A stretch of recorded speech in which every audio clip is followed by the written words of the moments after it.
아직 아뢰어 기도하면서 나의 죄와 이 백성 이스라엘의 죄를 자백하고 나의 하나님의 거룩한 산 성전을 다시 회복시켜 주시기를 주 나의 하나님께 간구할 때, 내가 이렇게 기도 드리면서 아뢰일 때 지난번에 환상에서 본 가브리엘이 내가 있는 곳으로 급히 날아왔다. 저녁 제사를 드릴 때였다. 그가 나에게 와서 설명해 주었다. 다니엘아, 내가 이제 너에게 지혜와 통찰력을 주려고 한다. 네가 간구하자마자 곧 응답이 있었다. 그 응답을 이제 내가 너에게 알려주려고 왔다. 네가 크게 사랑을 받고 있기 때문이다. 그러므로 그 말씀을 잘 생각하고 그 환상의 뜻을 깨닫도록 하여라. 하나님께서 너의 백성과 거룩한 도성에 이른 일의 기한을 정하셨다. 이 기간이 지나가야 반역이 그치고 죄가 끝나고 속죄가 이루어지고 하나님이 영원한 의를 세우시고 환상에서 보이신 것과 예언의 말씀을 이루시고 가장 거룩한 곳에 기름을 부으며 거룩하게 구별하실 것이다. 그러므로 너는 다음과 같은 사실을 깨달아 알아야 한다. 예루살렘을 보수하고 재건하라는 말씀이 내린 때로부터 기름을 부어서 세운 왕이 오기까지는 7일회가 지나갈 것이다. 그리고 62일회 동안 예루살렘이 재건되어서 거리와 성곽이 완성될 것이나 이 기간은 괴로운 기간일 것이다. 62일회가 지난 다음에 기름을 부어서 세운 왕이 부당하게 살해되고 아무도 그의 임무를 이어받지 못할 것이다. 한 통치자의 군대가 침략해 들어와서 성읍과 성전을 파괴할 것이다. 홍수에 침몰되듯 성읍이 종말을 맞을 것이다. 피할 수 없는 전쟁이 끝까지 계속되어 성읍이 황폐하게 될 것이다. 침략하여 들어온 그 통치자는 뭇 백성과 더불어 한 일해 동안에 굳은 언약을 맺을 것이다.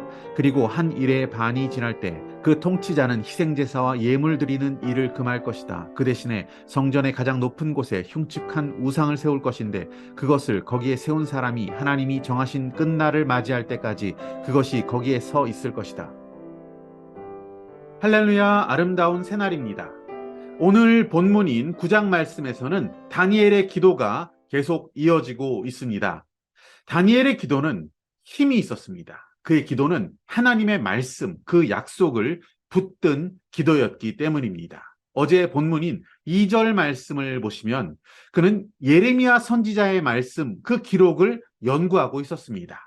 그 말씀 속에 한 시기가 등장합니다. 예루살렘의 황폐함은 70년 만에 그치게 된다라는 것을 그는 그 말씀을 통해서 깨닫게 되었습니다.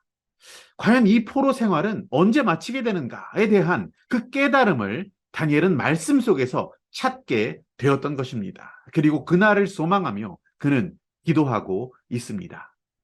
그의 기도는 말씀 묵상에서 출발하게 되었구나라는 것을 알게 됩니다.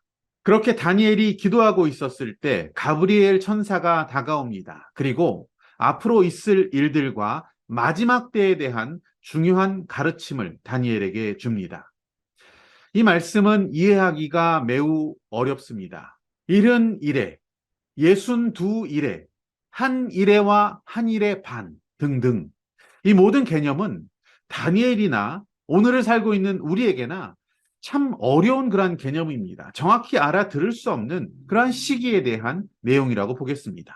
이러한 시간적 개념과 연계해서 요한계시록의 내용, 즉 42달, 1260일, 한때, 두때, 반때 등등의 숫자를 이렇게 연계시켜서 마지막 날에 대한 것을 계산하려고 하는 시도가 있습니다. 하지만 안타깝게도 하나님께서는 그 정확한 날짜를 우리에게는 감추셨습니다. 우리는 그 날과 그 시를 알 수가 없습니다.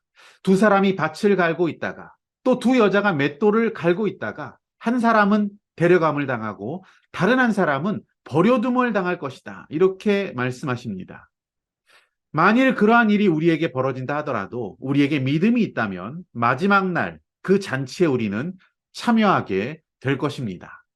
마지막 때에 관한 징조를 보면서 믿음으로 살아가는 자를 주님께서는 기뻐하십니다. 예수님께서는 깨어 있어라 이렇게 말씀하셨습니다. 그리고 우리에게 준비해라 라고 많이 강조하셨습니다.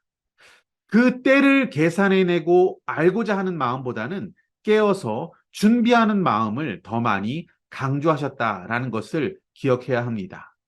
그 날을 알지 못하고 있는 우리는 오늘 어떻게 살 것인가에 더 집중할 수 있기를 원합니다. 주님께서는 우리가 알지 못하는 시간에 오실 것입니다. 우리가 마치 쿨쿨 잠자고 있는 자와 같이 또는 술 취한 자와 같이 부끄러운 모습으로 우리 주님을 맞이할 수는 없습니다. 깨어 기도하며 사명을 감당하는 아름다운 모습으로 우리 주님을 맞이할 수 있는 저와 여러분이 되시기를 원합니다. 오늘 붙드신 하나님 말씀과 믿음의 결단은 무엇입니까?